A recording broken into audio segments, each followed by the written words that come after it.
მოგესალმებით. მოკლედ, აქ ნაწილი კოდები უკვე მიწერია და ამ ვიდეოს იმიტომ წერ ახლა, რომ როგორც იცით, ანუ ვიდეოებშიც ნახავთ, მომავალ ვიდეოებში, რომ რომელიღაცა ერთ-ერთი ვიდეოს გადაღების დროს მიკროფონი გაითიშა და ხელახლა მომიწია ჩაწერა. ოღონდ ხელახლა ჩაწერილ ვიდეოში გამომრჩა ერთი მომენტი, მე მგონი გამომრჩა ვერ ვიპოვე ანუ ჩაწერილ ვიდეოებში, რომელსაც ავტვირთავ.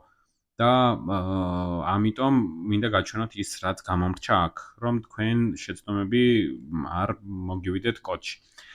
როდესაც აქ, ანუ შემდეგი ვიდეოები, ახლა ამ ვიდეოს შემდეგ, რასაც ნახავთ, არის ბიბლიოთეკის წერაზე და ზოგჯერ შემოწმება დაგვჭირდება ხოლმე კოდის. და როდესაც შეამოწმებთ, შეიძლება ერორებზე გავიდეს, რაღაც გარკვეული მიზეზის გამო, იმიტომ რომ შეიძლება თქვენი ბრალი საერთოდ არ იყოს და კოდი ყველაფერი სწორად გეწეროს. იმისთვის რომ ეს არ გავიდეს, როგორც კი შემოვიტანთ, ანუ ეს ფაილების დაიმპორტება ვისწავლეთ, ხო? როგორ შემოვიტანოთ ჩვენი ფაილები.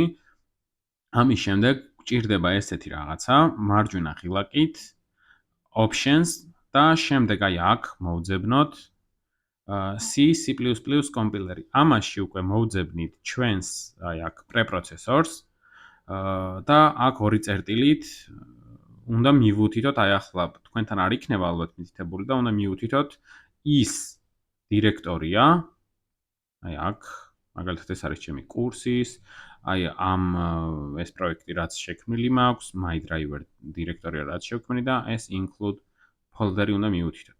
ამას როდესაც მივუთითებთ, აქ რამდენიმე ვარიანტი არის, რომ აირჩიოთ, ხო, ერთი მთლიანად არსებული საწყისი აბსოლუტური მისამართი, მეორე არის თვითონ არსებული პროექტიდან როგორ მოძებნოს ეს ფაილი, ანუ არსებულ პროექტში იგულისხმება, რომ უკან გამოვიდეს, წინა ფოლდერზე გადავიდეს და ის include მოძებნოს, ხო?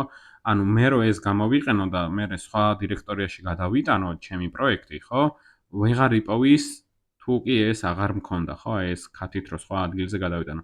ამიტომ ჯობია რომ გადავიტანოთ, რომ პროექტის დირექტორიიდან მოძებნოს MyDriver დირექტორია და შემდეგ მოძებნოს include დირექტორია და აი ესეთ რაღაცას მივუთითებ. აი აქ იგივე არის, რაც ის და შემდეგ OK და OK. ამის შემდეგ ჩვენი ბიბლიოთეკები, აი ეს ფაილები, რომლებიც ჯერ არ გაქვთ დაწერილი, მაგრამ შემდეგ ვიდეოებში უბრალოდ ამის წერაზე არის ჩაწერილი.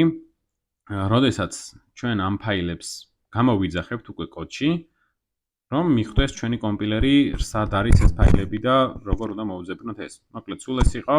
შემდეგ ვიდეოებში გელით ჩვეულებრივად ბიბლიოთეკის წერა, როგორც შეგპირდით და როგორც მივყვებით ამ ვიდეო კურსს. მომავალ ვიდეომდე.